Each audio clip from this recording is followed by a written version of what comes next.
Hello, नमस्ते, राम राम। मैं हूँ जेपी और आज मैं फिर आ गई हूँ एक नए टॉपिक के साथ में। और आज का जो मेरा टॉपिक है, इमोशनल अनअवेलेबल पेरेंट्स का बच्चों के दिमाग पर क्या असर होता है। जो पेरेंट्स हमेशा अपने बच्चों के लिए इमोशनली अनअवेलेबल रहते हैं, भावनात्मक तौर से उनके साथ में सही से जुड़ नहीं पाते हैं, तो ऐसे बच्चों का जो ब्रेन डेवलपमेंट होता है वो काफ़ी स्लो होता है। पेरेंट्स जो अपने बच्चों के लिए इमोशनली अनअवेलेबल रहते हैं हमेशा, ऐसे में बच्चों का जो ब्रेन डेवलपमेंट होता है, उनका जो नर्व सिस्टम होता है और साइकोलॉजिकल फ्रेमिंग होती है, वो पूरी तरीके से चेंज होती है। उन बच्चों में कोई जेनेरिक सैडनेस नहीं होती है न्यूरोलॉजिकल और साइकोलॉजिकल ट्रॉमा। क्या आप जानते हैं कि जब एक बच्चा रो रहा होता है और उसके पेरेंट्स उसे इग्नोर करते हैं, तो उस बच्चे में ठीक वैसे ही उस बच्चे के ब्रेन में ठीक वैसा ही दर्द होता है जैसे कि उसके शरीर में चोट लगने पर होता है। न्यूरो साइंस कहती है कि फिजिकल पेन और इमोशनल रिजेक्शंस दोनों ही हमारे ब्रेन के एक हिस्से को, जिसे कि एंटीरियर सिंगुलेट कॉर्टेक्स कहते हैं, जो कि हमारे मस्तिष्क का फ्रंट पार्ट होता है, जो कि हमारे डिसीजन मेकिंग में हमारी इमोशंस को फील करने के लिए रिस्पॉन्सिबल होता है, उसको एक्टिवेट कर देता है। तो आज हम बात करेंगे एक ऐसे साइलेंस की जो बंदूक की गोली से भी ज़्यादा गहरी चोट देती है। वो है इमोशनल अनअवेलेबल पेरेंट्स। ये कोई ड्रामा नहीं है, हम यहाँ बात करेंगे साइंटिफिक लॉजिक्स की। आइए जानते हैं कि कैसे इमोशनली अनअवेलेबल पेरेंट्स अपने बच्चों के ब्रेन को या उनके फ्यूचर को डैमेज कर सकते हैं। Number 1, neurobiology of neglect. जब एक बच्चा पैदा होता है तो पैदा होने के साथ ही उसका ब्रेन एकदम से तो डेवलप नहीं होता है। ये ठीक उसी तरह है जैसे कि हम एक घर में नया कंप्यूटर या लैपटॉप लाते हैं, और लैपटॉप जब लाते हैं तब वो एकदम फ्रेश होता है, उसमें कोई मेमोरी नहीं होती है, पूरा स्टोरेज खाली होता है। जब हम उसमें काम करने लगते हैं तो धीरे धीरे वो भी मेमोरी स्टोरेज होती है उसमें, और वो धीरे धीरे फील होने लगता है ना।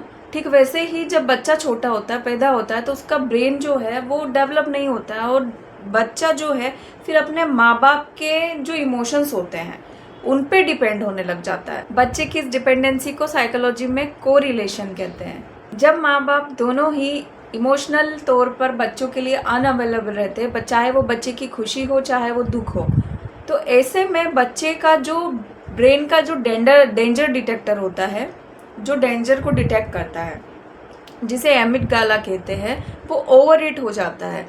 और ऐसे में फिर क्या होता है कि बच्चे का कॉर्टिसोल लेवल हाई हो जाता है, कॉर्टिसोल की बाढ़ आ जाती है। कॉर्टिसोल जो कि स्ट्रेस हार्मोन होता है, पूरे बॉडी में उसको जैसे तन बदन में आग लग जाती है, कॉर्टिसोल फ्लूड हो जाता है उसकी पूरी लगातार। फिर कॉर्टिसोल लेवल के स्पाइक होने के कारण बच्चे का नर्व सिस्टम जो होता है, कभी फाइट मोड में होता है, कभी फ्लाइट मोड में होता है। बच्चा कभी ओवर एक्टिव होता है, कभी सुस्त थका रहता है, हमेशा एंजियस फील करता है। चलिए इसको एक लॉजिकल फ्रेमवर्क से समझते हैं। जॉन बॉलबायस अटैचमेंट थ्योरी का फर्स्ट जो लॉजिक अटैचमेंट रूल है, वो ये कहता है कि जो पेरेंट्स अपने बच्चों के लिए इमोशनली अनअवेलेबल रहते हैं, उनके बच्चे बड़े होकर 2 टाइप्स के टॉक्सिक पैटर्न में फंस जाते हैं। टाइप ए, एंजियस या प्री ऑक्यूपाइड स्टाइल। इसमें बच्चों को बड़े होकर ये लगने लगता है कि अगर मैं परफेक्ट नहीं बनूंगा या मैं सक्सेस हासिल नहीं करूंगा तो कोई मुझसे प्यार नहीं करेगा। ऐसे बच्चे बड़े होकर फिर ओवर पॉजिटिव हो जाते हैं, पीपल प्लीजर बन जाते हैं। Type 2, dismissive avoidant style. ये बच्चे ये बड़े होकर सीख जाते हैं कि जब मांगने पर प्यार नहीं मिलता है तो अब इनको किसी की ज़रूरत नहीं होती है। ऐसे बच्चे फिर डीप रिलेशनशिप से भागते हैं और अपने आसपास एक इमोशंस की वॉल क्रिएट कर लेते हैं, जिससे इनको लगता है कि अब ये खुद ही काफ़ी है, इनको किसी की ज़रूरत नहीं है। Point number 3, logic of कॉपिंग। Logical बात तो यह है कि बच्चा इस नेग्लेक्टिंग से बचने के लिए एक कॉपिंग मैकेनिज्म रेडी करता है, होकर बच्चे की वीकनेस बन जाती है। Point number 1, एलेक्सीथाइमिया। ऐसे बच्चों को बड़े होकर अपने खुद के इमोशन समझ में नहीं आते कि वो खुश हैं, दुखी हैं, उदास है तो क्यों है, उनको समझ ही नहीं आता। Point number 2, the impostor cycle. बच्चे को जब बचपन में अपने पेरेंट्स का इमोशनल सपोर्ट नहीं मिलता है या इमोशनल पेरेंट्स अवेलेबल नहीं रहते बच्चों के लिए, तो ऐसे में बच्चा बड़े होकर चाहे जितनी कामयाबी की सीढ़ी चढ़ ले या जितनी ही कामयाबी हासिल कर ले, कुछ भी हासिल कर ले, उसको हमेशा एक कमी सी खलती रहती है। उसको ये लगता है कि वो इनफ नहीं है, वो कुछ भी कर ले वो इनफ फील करता ही नहीं है। Point number 3, repetition compulsion. इसका लॉजिक बड़ा अजीब है लेकिन बात तो सही है।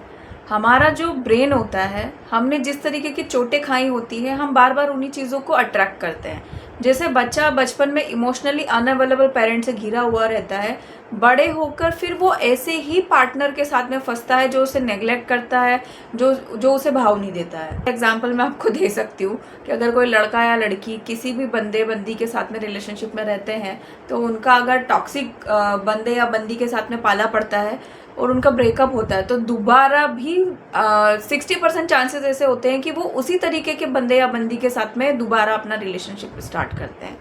क्योंकि हमारा जो ब्रेन होता है वो जो सिमिलर पैटर्न्स होते हैं हमारी लाइफ के, उन्हीं को अट्रैक्ट करता है। क्या इसका कोई सॉल्यूशन है? हाँ, साइंस इसका भी जवाब देती है, न्यूरोप्लास्टिसिटी। न्यूरोप्लास्टिसिटी से आप अपना ब्रेन बदल सकते हैं। अब वो कैसे? आप अगर अपने ब्रेन का पैटर्न समझ जाते हैं तो आप अपने इनर चाइल्ड को खुद हील कर सकते हैं। आप अपने इनर चाइल्ड को खुद को रेगुलेट करना सीख सकते हैं, थेरेपी के थ्रू और सेल्फ अवेयरनेस के थ्रू। बचपन में आपको अगर अपने माता पिता का इमोशनल अटैचमेंट नहीं मिला है, या आपके पेरेंट्स आपके लिए इमोशनली अनअवेलेबल रहे हैं, तो इसमें आपकी गलती नहीं है। लेकिन बड़े होकर उसी लूप में पड़े रहना ये आपकी जिम्मेदारी नहीं है, उस लूप को तोड़ना आपकी जिम्मेदारी है, राइट? ताकि आपकी भी आने वाली पीढ़ी जो है वो उस सफ़र से ना गुजरे, उस फेज से ना गुजरे जिसको आपने फेस किया है। को भी इमोशनली अनअवेलेबल पेरेंट्स मिले हैं और उसका आपके दिमाग पर क्या क्या असर हुआ है, आपकी ज़िंदगी पर क्या क्या असर हुआ है, तो प्लीज़ मुझे कमेंट सेक्शन में बताइए। और अगर मेरी ये वीडियो आपको अच्छी लगी है तो प्लीज़ लाइक कीजिए, शेयर कीजिए, सब्सक्राइब कीजिए।